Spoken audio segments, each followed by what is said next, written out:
Bom dia, paz do Senhor a todos. Eu acho bastante interessante quando a gente começa a se apegar aos detalhes da Bíblia, como ela é cheia de pequenas palavras que fazem toda a diferença dentro do Evangelho, na visão. E quando você não consegue se apegar a isso e prestar atenção nisso, a gente perde tanta riqueza na palavra quando a gente olha ela de uma forma superficial, olha a Bíblia por cima, uma leitura dinâmica, principalmente as leituras dinâmicas, né? Foram criadas para você, sabe, não ver os detalhes. A Bíblia é tão rica em detalhes que faz, se você não tiver uma leitura bem fixa, bem séria, de palavra por palavra, para entender cada uma das palavras, para entender o sentido de cada uma palavra, porque às vezes ela, numa frase tem um sentido, em outra frase tem outro sentido. Então é importante que a gente tenha um estudo mais aprofundado. E eu tenho, sabe, percebido vários pregadores, pessoas às vezes nos púlpitos falando de coisas sem olhar a riqueza da frase, a riqueza da palavra.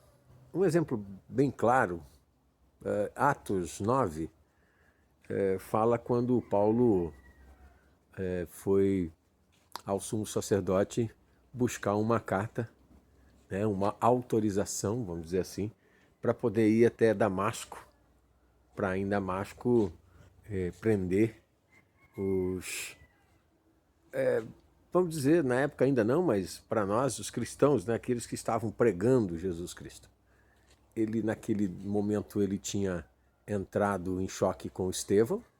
Estevão pregava muito acirradamente, falava muito forte com relação a que Deus não habitava em templos.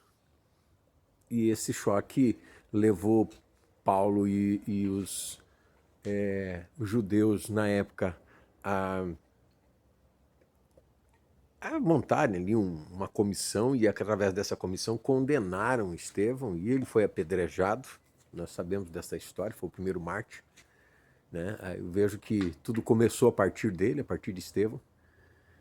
E Paulo, então, entendendo que a partir de Estevão outros já estavam, né, que a visão do cristianismo já estava se alastrando, ele foi então, entendeu que Damasco era uma cidade que era, vamos dizer assim, entroncamento, né, que todo mundo, e que eles iam tentar implantar e falar de Cristo, do Senhor Jesus, ali em Damasco. E ele foi então pegar uma carta para ir até Damasco, né?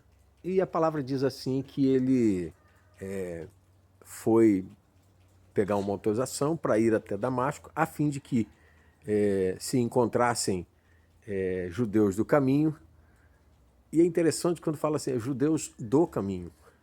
Não é encontrar judeus no caminho, né? As pessoas ficam imaginando, que se ele encontrasse alguns judeus, dá para ficar imaginando um judeu no caminho, onde as pessoas passavam, e ele falando de Jesus, ou distribuindo um panfletinho, né, evangelizando.